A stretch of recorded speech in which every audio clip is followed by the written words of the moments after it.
There's this great part in Rounders that Matt Damon says where it's something like you sit down at a poker table and look around for the sucker, you know, and if you can't spot the sucker, then you are the sucker.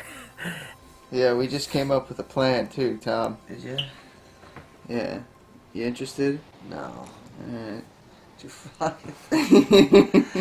But it's got everything to do with you and nothing to do with anything else but you and Tarpon and you catching your first giant tarpon, and it's gonna happen. Sweet, shut off your and then we'll talk about it.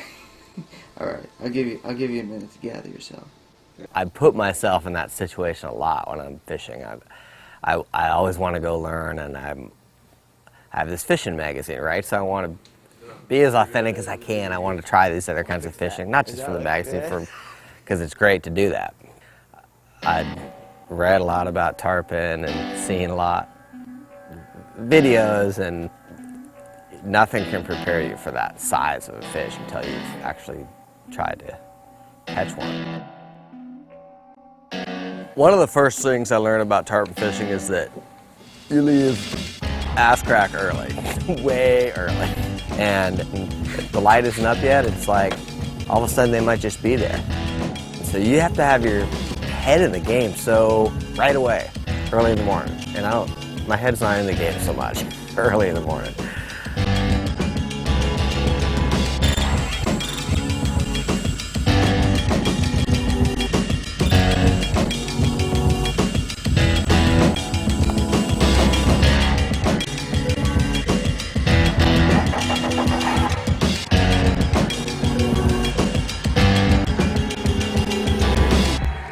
I've always heard if you're going to fish for one fish, tarpon is the one, and I can see why now. I mean, they have everything that you want in a fish. So fast, and they jump, and all those sorts of things, but it may be the most impossible fish to read about or watch a video about and think you have a clue about.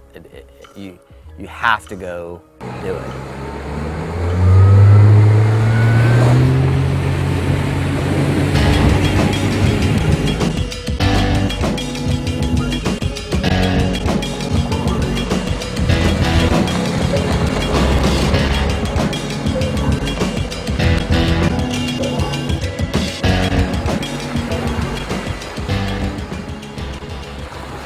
I like to set low expectations for myself, Dave. You always try to set some sort of goal, you know, so you can measure your trip. And I really didn't know what to expect.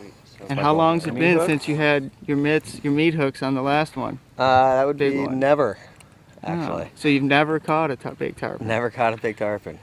If I hook 100-pound fish and get it to the boat, I'd be psyched.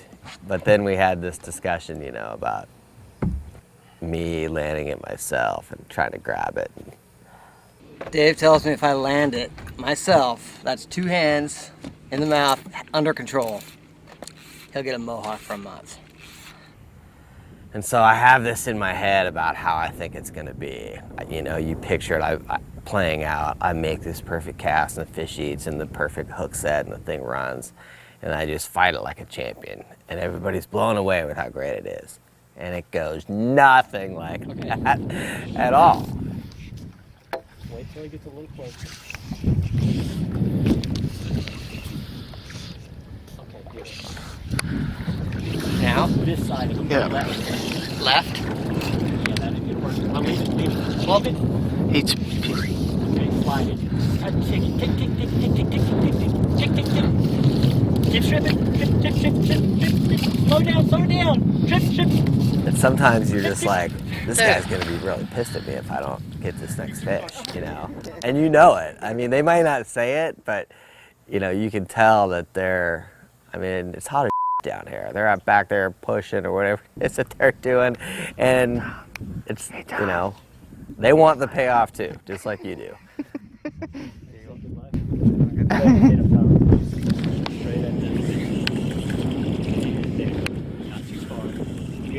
Bring it for me.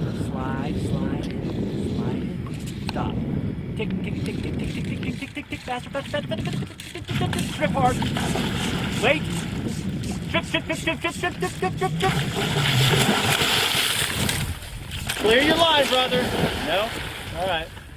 They'll always try to be, that's okay, you know, you missed that shot, there'll be another one, and it's just so tough as a guy. They're walking that line between, they don't want to be condescending, but they also don't want to be an and they're, it's just very interesting to see them try to figure out, and they're busting their ass, so you want to do it for them too. You don't just want to do it for you, but I really wanted to land one of the fish myself. I wanted to get it into the boat and I wanted to grab it.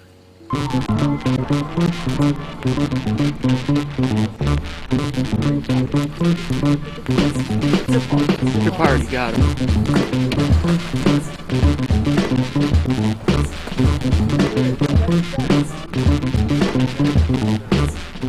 And they open up that mouth and then the whole world changes.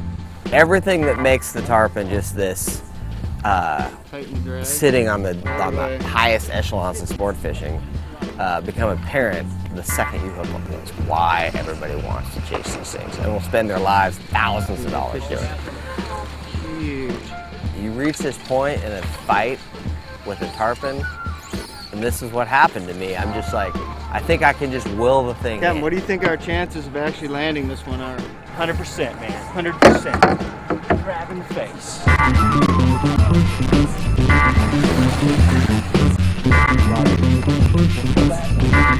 Yeah.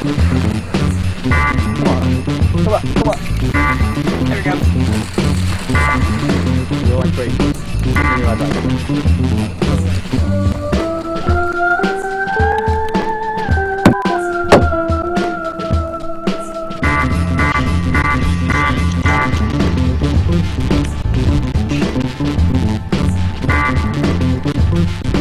Because I want it so bad, and I want to show you guys I can do this. You know, that's certainly part of it. You kind of want to show off, or you just want to be. It's a very manly thing. There's huge fish out there, and I reach a point where I'm like, it doesn't matter how bad I want this, really, because I don't know how to do it.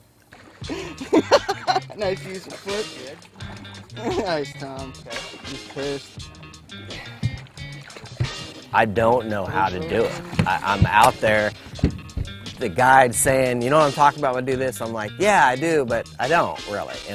And when that fish got into within 20 feet of the boat, which happened like, I don't know how many times, for probably 20 minutes it came in and out there, I was lost, totally lost. And it wasn't, I can't just man up and just pull that thing in when I really don't know. Is it gonna snap the rod? Is it gonna break the line? Is it gonna, I was clueless. David said, be really careful at the end here because this is when a lot of guys lose their fish. And I was pissed. 25 minutes of ass whooping and the thing swimming away. And I didn't get it done. There's just a lot you have to figure out there. It's not that you can just brute strength these things in or suck it up and make it happen that way. And I think I just lost every kind of way you can lose. you reach this point where you feel like it really is a mind game between you and that fish. The guide, anybody else that's around, none of that matters. I'm thinking, I want to beat this fish. I want to break this fish. And I really didn't ever do it. I didn't get it done.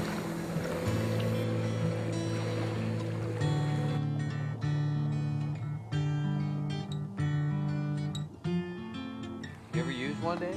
No idea what I'm doing. I think it's bored.